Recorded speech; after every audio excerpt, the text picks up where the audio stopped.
Hoy somos 25 de marzo. Creo que llevamos más de una semana de cuarentena, según nosotros, pero creo que recién a nivel del país, hoy día empieza toque de queda desde las 2 de la tarde para todo el país.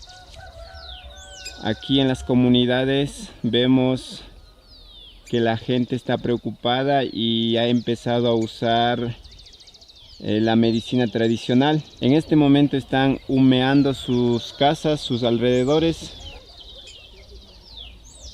No sabemos si realmente eso puede funcionar, pero en las comunidades tenemos la esperanza y estamos haciendo los remedios caseros. Y el cielo está cubierto de humo.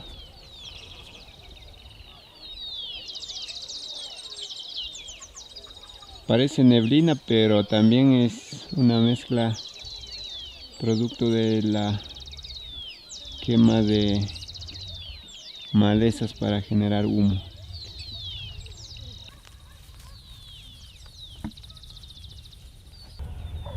Es la comunidad de Panecillo, al fondo Agualongo y al fondo Peruache.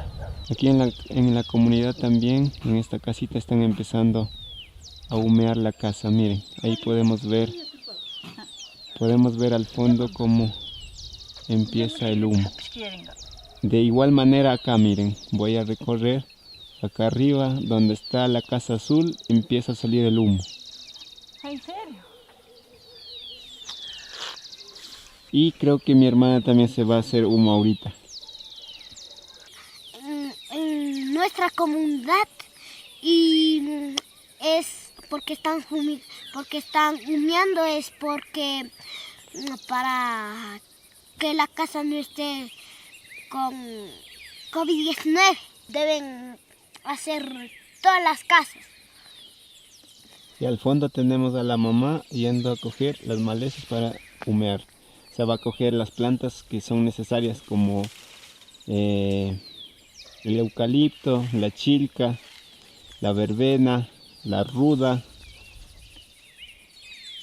el marco y otras plantas más que tienen un aroma súper fuerte que nosotros normalmente usamos para alejar las malas energías, también como fungicida para controlar a los insectos en la agricultura.